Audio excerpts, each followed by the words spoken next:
예, 안철수 전 대표가 정치를 재개하겠다라고 얘기를 하면서 다음 주쯤 국내에 귀국할 것이다. 뭐 이런 얘기가 지금 정치권에 나옵니다. 바른미래당 임재훈 사무총장이 그런 얘기를 했는데 다음 주 중에 복귀가 예상된다. 이러고 복귀하게 되면 손학규 대표 거취 문제를 거론하지 않기로 의견을 모았다. 뭐 이런 얘기를 했습니다. 안철수 전 대표가 과연 국내로 다시 돌아올지 또 와서 정치권에 어떤 형식으로 복귀해서 어떤 정치를 또 펼쳐나가려는 생각을 갖고 있을지 아직은 이것도 좀 여러 가지 가능성, 미지수, 변수들이 있는 것 같습니다. 이 안철수 전 대표의 복귀 문제와 관련해서 이준석 새로운 보수당 수석부위원장과 얘기 나눠보겠습니다. 이 위원장께서는 지난번에 그 안철수 전 대표가 복귀하지 않을 수도 있다. 라고 좀 얘기를 하셨는데, 뭐 일단은 지금 바른미래당에서 나오는 얘기는 뭐 다음 주 중 귀국한다. 뭐 이런 얘기도 나와요. 이거 어떻게 봐야 될까? 실제로 귀국 다음 주쯤 할까요? 귀국은 하겠죠. 근데 이제 거기서 선거 출마를 어떤 형식으로 할 것이냐, 아니면 진짜 정치를 일선에서 뛸 것이 아니면 조력자 역할을 할 것이냐, 이런 것들은 많이 다를 수 있고, 저는 사실 그 안철수 대표가 복귀를 한다면은 자유한국당이 할 가능성이 이제 낮다. 자유한국당 또는 보수력과 연대할 가능성이 이제 낮다. 네, 가능성이 별로 없다. 네, 이렇게 보는 것이. 독자적인 중도의 어떤 길을 갈 거다. 그렇게 보는. 제가 계속 언급했지만 그분이 갖고 있는 지지층이라는 것이 과거에 분명히 말할 때 호남 지지층 아니면은 그 정치 혐오증, 좀더 부담 그런 정치 혐오층이 많이 있을 텐데, 그분들이 안철수 대표가 뭐 호랑이 잡으러 호랑이 굴에 들어간다는 논리를 편다 한들 제 생각에는 같이 움직여 줄까라는 생각을 저는 하게 됩니다. 그래서 아무리 자유한국당이 새 집을 짓고 큰 틀을 짠다고 하더라도 저는 어렵다. 그래서 저는 애초에 그 연대나 통합을 한다 하더라도 반문연대의 성격을 가지고 하는 것이 과연 확장성이 있을까라는 생각을 하거든요. 자유한국당과 보수가 통합을 했을 때도 반문연대를 한다고 했을 때 어떤 세력이 안티가 되어가지고 그 세력이 집권하는 게 굉장히 쉬운 일이 아니거든요, 그게. 예전에 이제 박근혜 대통령 시절에 박근혜 정부 때 박근혜 대통령을 싫어하는 사람이 많아 보였음에도 불구하고 뭐 보궐선거든 선거든 하면은 박근혜 대통령이 상당히 승리 많이 거뒀거든요. 거의 뭐 연전연승했던 게 어느 사람과 어느 사람의 안티가 붙으면 안티는 메시지가 굉장히 약해져요. 예. 그러니까 그 문재인 대통령 사실 그거에 있어서 성공적이지 못했거든요.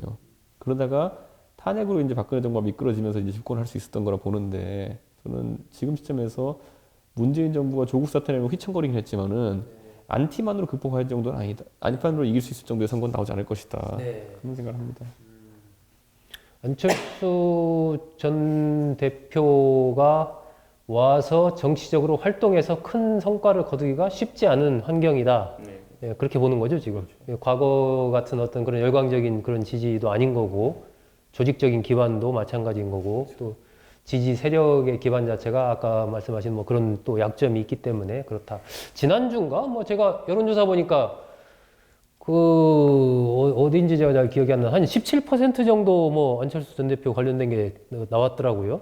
그래서 저는 생각보다 지지율이 그래도 생각보다 나오네? 뭐 그런 생각을 했어요. 그게 이제 보면은 뭐 정당을 다 열거해놓고 그 중에서 안철수 당을 찍겠습니까? 이거가 아니라 안철수 대표 보면 지지하겠습니까를 찬반으로 물은 것이기 때문에 17까지 숫자가 나왔다 이렇게 보는데, 만약 그 17이라는 숫자가 진정성이 있으려면은 대선 지지율도 그 정도 나와야죠. 근데 지금 대선 지지율은 그렇게 나오지 않고 있기 때문에 저는 그 가끔 보면은 의미가 좀 다른 조사들이 있어요. 너무 그 숫자만으로 좀 볼 필요는 없다. 그 17이라는 숫자는 지금 이제 무당층 숫자랑 거의 비슷한 것이고, 무당층들에게는 안철수라는 옵션이 더 생겼으면 좋겠다라는 정도의 의미이지, 안철수를 찍겠다까지 가는 숫자는 그보단 적을 것이다.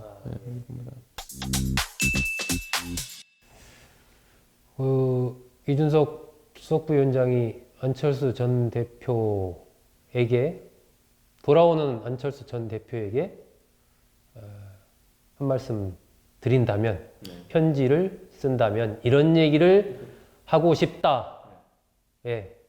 한마디 하시죠. 그 새정치연합 때도 그렇고 바른미래당 때도 그렇고 사실 저는 안철수 대표가 해외에 갔다 온 이상 갔다 와서 이제 공항 일성을 많은 사람들이 기대할 텐데 제가 그때 안철수 대표를 비판하면서 그 소위 말하는 술자리 비판했다고 하는 게 뭐였냐면요.